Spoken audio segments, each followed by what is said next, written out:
ಇದೇ ವಿಚಾರವಾಗಿ ಮತ್ತೊಂದು ಬ್ರೇಕಿಂಗ್ ನ್ಯೂಸ್ ಇದೆ. ಸಮ್ಮಿಶ್ರ ಸರ್ಕಾರದ ಅವಧಿಯಲ್ಲಿ ಅಭಿವೃದ್ಧಿ ಆಗ್ತಾ ಇಲ್ಲ ಅನ್ನೋ ಹೇಳಿಕೆ ವಿಚಾರಕ್ಕೆ ಸಂಬಂಧಪಟ್ಟಂತೆ ಶಾಸಕ ಎಸ್.ಟಿ. ಸೋಮಶೇಖರ್ಗೆ ಮಾಹಿತಿ ಕೊರತೆ ಇದೆ.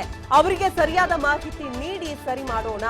ನಮ್ಮ ಸಮ್ಮಿಶ್ರ ಸರ್ಕಾರದಲ್ಲಿ ಅನೇಕ ಅಭಿವೃದ್ಧಿ ಕಾರ್ಯಗಳು ನಡೀತಾ ಇದೆ, ನಾವು ಕೂಡ ಅನೇಕ ಅಭಿವೃದ್ಧಿ ಕಾರ್ಯಗಳನ್ನ ಮಾಡ್ತಾ ಇದ್ದೀವಿ ಅಂತ ಬೆಂಗಳೂರಲ್ಲಿ ಡಿಸಿಎಂ ಪರಮೇಶ್ವರ್ ಅವರು ಒಂದು ಹೇಳಿಕೆಯನ್ನ ಕೊಡ್ತಾರೆ. ಎಲ್ಲೋ ಒಂದ್ ಕಡೆ ಕಾಂಗ್ರೆಸ್ ಶಾಸಕರು ಕೊಡ್ತಾ ಇರುವಂತಹ ಹೇಳಿಕೆಗೆ ಪ್ಯಾಚ್ ವರ್ಕ್ ಕೆಲಸವನ್ನ ಡಿಸಿಎಂ ಮಾಡ್ತಾ ಇದ್ದಾರಾ ಅನ್ನುವಂಥದ್ದು. ಯಾಕಂದ್ರೆ ತಮ್ಮ ಶಾಸಕರ ವಿರುದ್ಧವಾಗೂ ಕೂಡ ಮಾತನಾಡೋದಕ್ಕಾಗೋದಿಲ್ಲ, ಹಾಗೆ ಮೈತ್ರಿ ಸರ್ಕಾರದಲ್ಲಿ ಇರುವಂತಹ ಸಿಎಂ ಕುಮಾರಸ್ವಾಮಿ ಅವರ ಪರವಾಗೂ ಕೂಡ ನಿಂತ್ಕೊಳ್ಬೇಕಾದಂತ ಅಗತ್ಯತೆ ಇದೆ. ಹಂಗಾಗಿ ಎಲ್ಲವನ್ನ ಬ್ಯಾಲೆನ್ಸ್ ಮಾಡುವಂತ ಹೇಳಿಕೆ ಇದು ಅಂತ ಮೇಲ್ನೋಟಕ್ಕಂತೂ ಗೊತ್ತಾಗ್ತಾ ಇದೆ.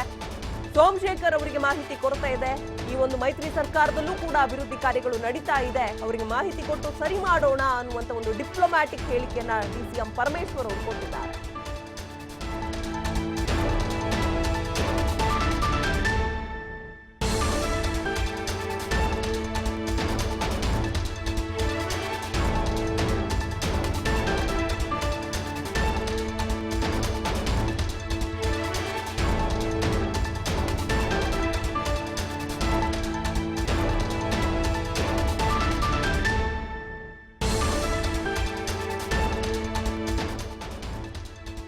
ಜೆಡಿಎಸ್ ವಿರುದ್ಧ ಕಾಂಗ್ರೆಸ್ ಶಾಸಕರ ವಾಗ್ದಾಳಿಗೆ ಸಿಎಂ ಕುಮಾರಸ್ವಾಮಿ ಅವರು ಆಕ್ರೋಶಭರಿತರಾಗಿ ಕೊಟ್ಟಂತ ರಿಯಾಕ್ಷನ್ ಇದೀಗ ಸಾಕಷ್ಟು ಚರ್ಚೆಗೆ ಗ್ರಾಸವಾಗ್ತಾ ಇರುವಂತದ್ದು. ಅವರ ಕೋಪ, ಅವರ ಅಸಹಾಯಕತೆ, ಎಲ್ಲೋ ಒಂದು ಕಡೆ ಅವರ ಅಸಮಾಧಾನ ಎಲ್ಲವೂ ಕೂಡ ಅವರ ಆ ಒಂದು ಪ್ರತಿಕ್ರಿಯೆಯಲ್ಲಿ ಗೊತ್ತಾಗ್ತಾ ಇದೆ. ಅಂದ್ರೆ ಕಾಂಗ್ರೆಸ್ ನಾಯಕರು ತಮ್ಮ MLAಗಳನ್ನ ಹದ್ದುಬಸ್ತಲ್ಲಿ ಇಟ್ಕೊಳ್ಬೇಕು, ಯಾವುದೇ ಹೇಳಿಕೆಯನ್ನ ಕೊಡೋದಕ್ಕಿಂತ ಮುಂಚೆ ಯೋಚನೆ ಮಾಡಿ ಅಂತ ಹೇಳಬೇಕು, ಲೈನ್ ಕ್ರಾಸ್ ಮಾಡ್ತಾ ಇದ್ದಾರೆ. ಹಿಂಗೆ ಮುಂದುವರೆದ್ರೆ ನಾನು ಸೀಟಿಂದ ಕೆಳಗಿಳಿಯೋದಕ್ಕೂ ಕೂಡ ನಾನು ಯೋಚನೆ ಮಾಡೋದಿಲ್ಲ, ಹಾಗೆ ನಾನು ರಾಹುಲ್ ಗಾಂಧಿ ಅವರನ್ನು ಕೂಡ ಕಾಂಟ್ಯಾಕ್ಟ್ ಮಾಡ್ತೀನಿ, ಈ ವಿಚಾರವಾಗಿ ಕಂಪ್ಲೇಂಟ್ ಮಾಡ್ತೀನಿ ಅನ್ನುವಂತ ಒಂದು ರಿಯಾಕ್ಷನ್ ಕುಮಾರಸ್ವಾಮಿ ಅವರು ಕೊಡ್ತಾ ಇದ್ದಾರೆ. ಅಂದ್ರೆ ಮೈತ್ರಿ ಸರ್ಕಾರದಲ್ಲಿ, ದೋಸ್ತಿ ಸರ್ಕಾರದಲ್ಲಿ ಸಿಎಂ ಸ್ಥಾನದಲ್ಲಿ ಕುತ್ಕೊಂಡು ಸರ್ಕಾರವನ್ನ ಮುನ್ನಡೆಸೋದಕ್ಕೆ ಎಷ್ಟರ ಮಟ್ಟಿಗೆ ಅವರಿಗೆ ಒತ್ತಡ ಇದೆ, ಆ ಒಂದು ಮೈತ್ರಿ ಸರ್ಕಾರದ ಒಳಗೆ ಕಾಂಗ್ರೆಸ್ MLAಗಳ ಒತ್ತಡ ಎಷ್ಟು ಮಟ್ಟಿಗಿದೆ ಅನ್ನೋದು ಗೊತ್ತಾಗ್ತಾ ಇದೆ. Who said he is not the best CM? Mr. S.T. Somshekar and No, yes. Still our CM is Siddaramaiah. See, naturally, because he is our CLP leader. But you are not happy with the STK's program, sir. Your MLA statement says that. No. We are all happy. What is wrong in that? He has expressed his opinion. Nothing wrong in it.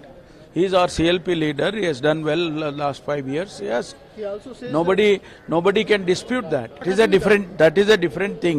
But as far as Siddaramaiah is concerned, yes, he is our leader. He is a CLP leader in our party. He has done well for the last 5 years. Nobody can dispute that. How about Chief Minister Kumaraswamy? No. For him, he is the Chief Minister. Who is the best CM? Who said he is not the best CM? Congress leaders, they have to watch all those issues. That is left to them. That is not my reaction has to be taken by me. You ask Congress leaders. I am not concerned person for those things. Same thing if they want to continue. I am ready to step down. Congress leaders must think about all these things to control them. Yes, they are crossing the yes line. It will not going to affect on me. It will going to affect on Congress leaders only.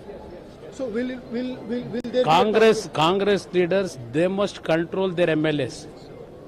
Frequently, if they in the open meetings, if they react like this, that is left to them only. Congress leaders